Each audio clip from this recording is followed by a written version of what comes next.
Hello, everyone. This is the Free American Press with your host, Alexander Horat.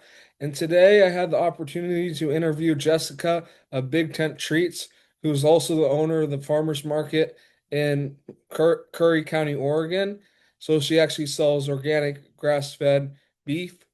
So they're basically closing down the farmers market facility where they do the farmers markets out of. It's a big building, and they're basically making them do the farmers market outside. So Jessica goes into this and during the video how this is wrong. But basically, I just wanted to say that they're attacking small farmers everywhere throughout the United States. They're making it harder for them to do business. And it's been shown statistically that locally organic food is better for you and makes you live longer. So, with all these attacks going on against small farmers, it really is shocking to me that this is happening in Curry County, Oregon, due to the bureaucracy wanting to snuffle out small business and organically raised food. So I'm just going to get to the video to show you what she says and her perspective on all this stuff that's going on right now. And just like to thank you for watching. Hello, everyone. This is the Free American Press with your host, Alexander Horat. And today we're joined by Jessica, the owner of the farmers market here in Curry County. And she's actually the owner of the local meat business as well. So hello, Jessica. Thank you for being on the show. Yep, thank you for having me. Yeah, so would you like to tell the audience a little bit about how they're trying to close down the farmers market here in Curry County? Sure thing. I'll start with some history. We do own a farm here in Curry County in Harbor, Oregon. About 125 acres, so we own a lot of ag land, and we procured this property at one point because no one else could get financing for it due to its ag designation. And so we got the property with the intention to put up a farmer's market. My aunt and uncle grow produce on our farm as well, and I handle raising cattle, grass-fed. And Linda Simpson is the one who actually manages the market. She had been running it on her own, and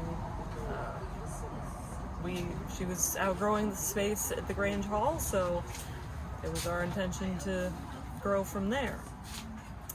We started out in a very large tent, which most of you probably remember. It was uneven and a bit scary sometimes. And getting funding to get what we eventually wanted was difficult, especially with COVID and whatnot. But we started the process of talking to the county about our new plans for a site in 2019. We started talking with the county in 2019 about our new plans. We had been talking to the fire chief at the time, Mr. Chief Brazil, and instead of doing another tent like we had planned, we were just going to put it on a cement pad instead to keep it level and easier for older folks to get around. He thought it would be safer if we had a building. So we started looking into that. The county did initially tell us that we would need a mercantile permit for something like that, which wasn't feasible for us for a market that's only open 10 hours a week. And the plan was to let people be able to leave their belongings in here, and as a farm we couldn't hold events because that would be outside of the scope, so that was all it was going to be. That's all it has been. And we told the county that everything we had at the time that was in the tent, all those vendors were going to be moving into the farmers market we have now. We never claimed, and I have this in emails even with the county planning commissioner at the time, who was Becky Crockett, that was our intent, to bring all those vendors into the market, and we maybe added a few more vendors, but not that much. Mostly it was to give more space to our farmers. I expanded, and Linda, who does dairy and lamb and chickens, and especially Sylvia's Farm Fresh Produce is our biggest attraction and seller with all of her produce. And then the rest is filling in local people with arts and crafts, but we also have people that make jam and bread and we would love to have more people that want to bring things like that, plants, starts, anything like that. But we do have a small demographic here, so it's hard to find more farmers. We would love to. But then the fire marshal came in October of last year to give us a fire inspection, and at first it went well. We were told that since this was kind of a new thing, that we hadn't been getting fire inspections for quite some time, that everyone would be given a year to make changes. And we thought went well initially. We had all our fire extinguishers, they're serviced annually. We did have some problems with extension cords, and we said we would address that. We also put up the exit signs that they mentioned.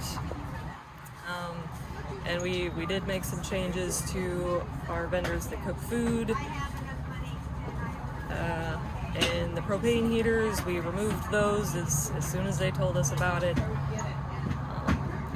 We've tried to be compliant and work with them, and yes, I'll admit there was some time that we didn't get back to them about the permitting issue. I was getting a new job and sent out for a couple of months for training, and my dad was going through some problems at that time as well, but we told them that ahead of time, like, that we were going to work on this, but it could be a while before we got back to them.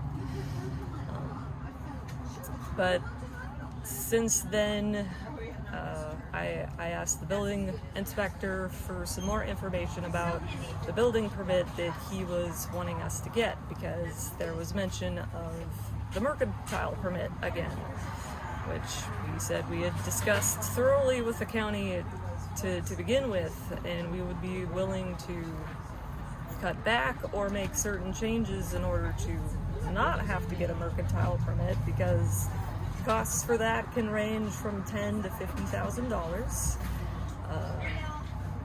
And it would also mean some serious upgrades to the building itself. Garrett did assure us that we wouldn't have to install a sprinkler system, but subtly suggested that we were going to have to keep the building heated to a certain temperature range. So that's 68 to or 65 to 78 degrees, I think, somewhere in there. It's supposed to be a comfortable range for people, and that's gonna mean insulation. He said we would need crash doors to keep the heat in. So yeah, that would be quite costly to make those renovations. And it also doesn't seem entirely fair that there are other farmers markets out there that are in similar situations that are being held to this kind of standard. And that's what I'm working on now, is getting from other counties those permits, and making notes of those buildings, their sizes, the fact that they have roll-up doors and not crash doors that we're being told we need to have. So yeah. And they just keep coming on with more and more stuff that you have to do. Yeah, the latest thing that I heard is somebody actually went and talked to the county commissioners for us, because we've been having a difficult time getting them to want to talk to us, because they want us to get this building permit before they do. And at that meeting they said we didn't have proper sanitary things, which I do have a copy of our clearance for that, and that we don't have sufficient bathrooms. But if you look at the code, you can have bathrooms in a separate building if it's within 300 feet of travel distance. And we do have that. We talked about that originally with the county, and since the church isn't operating during the days that the farmers market does, then we didn't have to worry about that. So the county used to work with us back when we got this set up, and now they're being very stringent. Now that you got new commissioners? Yes, the new commissioners, new county planning, they're There's also, the county said that they believe we got special treatment from the county planner in the beginning, because Becky Crockett happens to be an old family that's been here for a long time, and we are as well. But that's why I shared those emails, to show that we talked about all these things, and we went through the work of getting the building engineered. It was built specifically to be what it is. It's not a farm building that was just remade to be a farmer's market, so it should have all the fire entrance exits that we need to handle the capacity. So yeah, all the documentation I made available through a link on Facebook. Anyone's welcome to look at it. I would love for the county to actually show some proof of us being negligent or not trying to, because I have my emails of trying to talk to them and get information. So Yeah, so how has this closure of the facility affected the farmers market? we've been seeing a lot less traffic over the summer.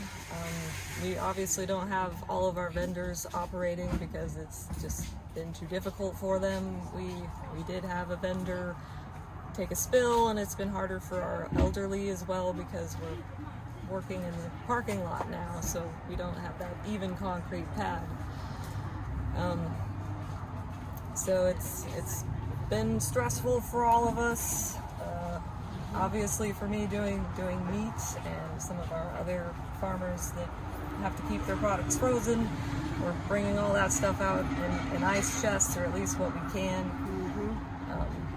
and unpacking and resetting up every day. It sounds like the commissioners just want to go after you now that they got new people in there. It sounds like they're against the farmers market in this community. So what are some steps that you're taking to keep the building, to get back in the building?